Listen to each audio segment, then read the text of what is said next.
नमस्कार आणि सर्व बंधू-भगिनी. मी प्रथमतः आपणा सर्वांची आणि आदरणीय वासंती नेहरू मॅडमची मनापासून दिलगिरी व्यक्त करतो की आजच्या कार्यक्रमाची वेळ 11ची असताना सुद्धा मला येण्यास उशीर झाला. आपल्या सर्वांना कल्पना आहे की नुकत्याच महाराष्ट्रामध्ये नगरपालिकेच्या निवडणुका संपन्न झाल्या आणि आता महाराष्ट्रामध्ये शहरांमध्ये महानगरपालिकेच्या निवडणुकीचा कार्यक्रम हा चालू आहे. काल पुण्यामध्ये महानगरपालिकेच्या संदर्भातली बैठक आमची चालू होती आणि पहाटे 3:53 खरं तर आज आम्ही बैठक संपून आज तिथे उठलो आणि 4:30 वाजता मी झोपलो. सांगायचा हेतू असा की या निवडणुकीच्या कालावधीत वेळेला खरं काही बदलत नसतं आणि वेळ इच्छा असताना सुद्धा आपल्या हातात मी काही वेळ राहत नाही. तरी सुद्धा आपण नेहरू मॅडमनी मला आवर्जून बोलवलं आणि इथं उपस्थित राहण्याची संधी दिली. त्याबद्दल मी आदरणीय वासंती नेहरू मॅडमचे मनापासून आभार माने. खरं तर गेल्या अनेक वर्षांपासून सातत्याने त्यांना मला निमंत्रण देण्याचं काम केलं, परंतु दुर्दैवाने काही कारणांमुळे गेले काही वर्षांपासून मी इथे येऊ शकलो नाही. गेल्या 2 वर्षात ही निवडणुकीचा कालावधी असेल, लोकसभा विधानसभेचा कालावधी असेल, त्याच्या आधीची काही कारणं असतील आणि त्याच्यामुळे मला येता आलं नाही. निश्चितपणे मला त्याच्यामुळे बाबतीत मनामध्ये खंत आहे. परंतु ज्या पद्धतीने 1989 सालापासून पलूस शहरामध्ये आदरणीय नेहरू मॅडमनी पुढाकार घेतल्याने जे काही ग्रामीण साहित्य संमेलन या पलूस तालुक्यातल्या औदुंबर या कृष्णा नदीकाठ असणाऱ्या गावाच्या पाठोपाठ जे पलूस शहरामध्ये सुरू झालं ते खरोखरच कौतुकास्पद आहे. कारण महाराष्ट्र राज्य साहित्य परिषद ह्याला प्रोत्साहन देण्याचं काम करतेच, परंतु पलूस मध्ये तसं साहित्याचा वारसा उभा करण्याकरता वासंती नेहरू मॅडमनी पुढाकार घेतला आणि त्याचबद्दल सातत्याने त्यांच्या अनेक कार्यक्रमांना स्वर्गीय पत्रकारांचे कदमसाहेबजी उपस्थित राहू शकले आणि जे काही आदरणीय पवार सर असतील आणि ह्या पलूस शहरातले जे काही साहित्यप्रेमी असतील आणि हितचिंतक असतील त्यांच्या माध्यमातून त्यांना सगळ्यांना सोबत ठेवून जे माहिती दरवर्षी न चुकता कुठल्याही वर्षाचा अपवाद न ठेवता जे काही हे आपलं ग्रामीण साहित्य संमेलन भरवलं त्याबद्दल मी निश्चितपणे पलूसकरांच्या वतीने आणि पलूस कोळेगाव विधानसभा मतदारसंघाच्या वतीने त्यांचे मनापासून आभार मानले. आजच्या या कार्यक्रमाला या आपल्या तालुक्याचे आणि जिल्ह्याचे महाराष्ट्राचे अनेक साहित्यिक मंडळी या ठिकाणी आलेले. त्याचबरोबर आदरणीय रामदेव माने सरांनी सुद्धा या त्याचं साहित्य परिषदेचं आजच्या संमेलनाचं अध्यक्षपद भूषवलं.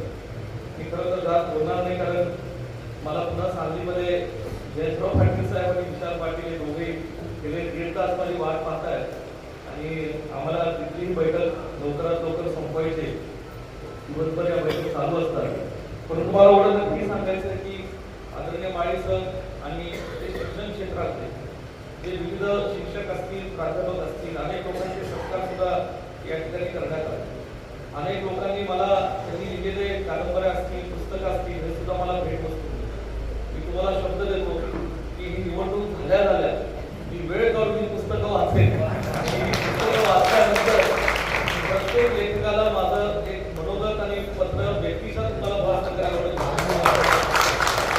कारण इच्छा असताना सुद्धा आजकाल वाचन सुद्धा आम्हाला कुठल्या प्रभागातून कुठला उमेदवार हेच आमच्या बालकाला आणि तो प्रभाग कसा निवडून येईल आणि तो उमेदवार कसा निवडून येईल हेच आम्ही सध्या गेले महिनाभर वाचतोय आणि पुढे 2 महिने सुद्धा आम्हाला तेच वाचन आमच्या नशिबाला आहे. म्हणून मी स्पष्ट सांगितलं की कदाचित माझ्याकडनं तुम्हाला महिनाभरात उत्तर येणार आहे, परंतु जानेवारी महिना संपला की या ठिकाणी हे पुस्तक मी वाचायचो आणि वाचनाची खरं मला लहानपणापासून आवड आहे. परंतु दुर्दैवाने आजकाल ते आम्ही वाचतो सगळ्या वेगळा मजकूर असतो, परंतु आता पुढचे 3 वर्ष काही निवडणुका नाही पण पुन्हा एकदा वाचनाचा छंद जो लहानपणाचा होता तो तुमच्या सगळ्यांच्या अशा साहित्य संमेलनाच्या माध्यमातून निश्चितपणे पुनर्जीवन होईल अशी मला खात्री आहे. आज या ठिकाणी पलूस शहरामध्ये एक प्रतिष्ठित सांगली जिल्ह्यातलं शहर आहे, औद्योगिक शहर आहे. जे शेतकरी आपले सगळे रक्ताळू शेतकरी कामगार वर्ग मोठा आहे. किर्लोस्कर वाढीमुळे पलूस शहराला सुद्धा एक या शहरामध्ये निलू मॅडम आणि त्यांचे सर्व सहकारी जे काम इथे करतायत हे खरंच म्हणजे आम्हा सर्वांना याचा अभिमान आहे. आणि गेले 1990च्या काळापासून त्यांनी जे काही त्यांच्या सुपरवायझर म्हणून त्यांच्या कार्यक्रमाची कामकाज केलं आणि त्यांचे पती दुःखद निधन झाल्यानंतर सुद्धा सगळा प्रपंच संसार त्यांनी त्यांचा उभा केला.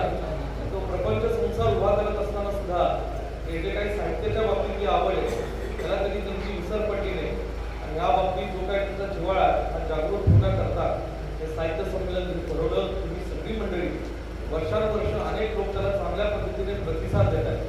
आणि खरोखरच मला असं वाटतं की असे ग्रामीण भागातले साहित्य संमेलन आणि या ठिकाणी जेव्हा भरवले जातात तेव्हा अनोळखी असणारे जे काही चांगले लेखक आहेत, जे चांगले कवी आहेत, ते अशा व्यासपीठातनं त्यांचं साहित्य आणि कविता लिहिण्याचं जे काही कौशल्य आहे हे असं मांडत आहे. मला आठवतं आमच्या जत तालुक्यातला सुद्धा एक धनगर समाजाचा एक तरुण कार्यकर्ता त्याला युवा चा पुरस्कार मिळाला होता महाराष्ट्राचा साहित्य अकादमीचा. आणि त्याला पुरस्कार मिळाला तर त्याची बातमी छापून आली.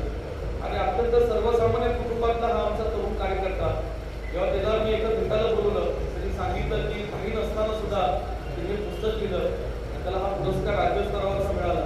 आणि ते म्हणाला सर मला अजून पुढे लिहायचंय की त्याला त्याच दिवशी 40,000 पगाराची नोकरी भारतीय विद्यापीठात मिळाली. काही गोष्ट भारतीय विद्यापीठात काही काम केलं नाही तरी मला चालेल, परंतु तुझं लिखाण चालू ठेव. आणि अशा प्रकारची अधिक पुस्तकं या ठिकाणी तुम्ही लिहिता समाजासाठी. त्या पद्धतीने नवनाथ गोरेने या ठिकाणी पुस्तकं लिखाण ठेवण्याचं काम चालू ठेवलं.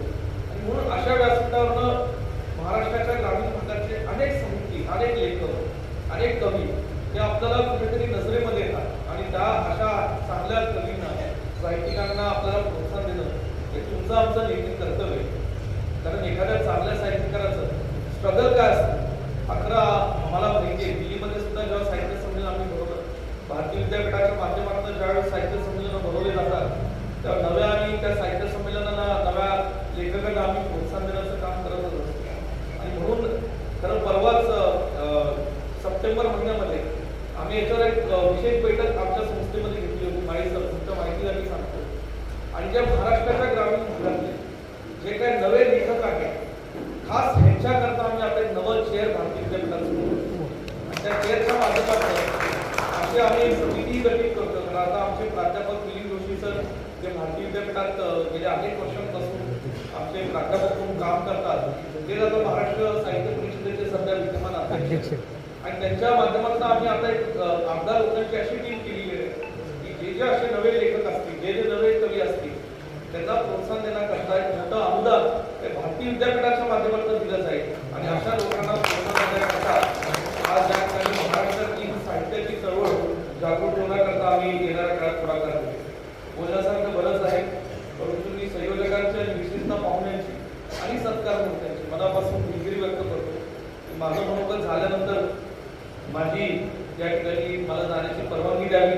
कारण दोघंही जयंत पाटील आणि विश्वनाथ पाटील यांनी सांगितलंय की तुम्ही आल्याशिवाय आम्ही काही चर्चा करणार नाही, कारण तुम्हीच आमचे म्हणजे दुवा. म्हणून या ठिकाणी ती चर्चा आम्हाला लवकरात लवकरात होणं आवश्यक आहे. आपण सगळे कार्यकर्ते सुद्धा इथं आले आणि आजचा हा पहिला सार्वजनिक कार्यक्रम आहे आमचा पलूस नगरपालिकेची निवडणूक झाल्यानंतर. आमच्या संजीवनी फुलाले मॅडम आणि निवडून आलेल्या सगळ्या नगरसेवकांचे मी मनापासून अभिनंदन करतो. आणि आपल्या आदरणीय पेडू मॅडमची मनापासून आभार मानतो की हे साहित्य संमेलन आपण या ठिकाणी आज इथे भरवलं. सत्कार मंत्रीचंही मी मनापासून या ठिकाणी करतो. तुम्हालाही मनापासून माझ्या शुभेच्छा करतो आणि इथंच थांबतो. जय हिंद, जय भारत. आजच्या संमेलनाचे संमेलनाध्यक्ष आजच्या संमेलनाच्या निमित्तानं मंचावर उपस्थित असणारे रयत शिक्षण सगळ्या संमेलनाचे स्वागत अध्यक्ष माननीय प्राचार्य तानाजी चव्हाण सर यांच्या स्वागतासाठी नूतन नगराध्यक्ष माननीय सभापती संजीवनीताई आणि या निमित्तानं भरूच सहकारी बँकेचे माननीय चेअरमन वैभवाचे नगरसेवक गणपतरावजी कुडाले यांचं स्वागत आणि सन्मान अध्यक्ष संमेलनाचे अध्यक्ष आनंदजी हरी माननीय धनंजय गोरपडे बहादूरवाडी तालुका वाळवे सरपटपट मगाचा आनंद आहे. दुःखाचे वर्तुळ या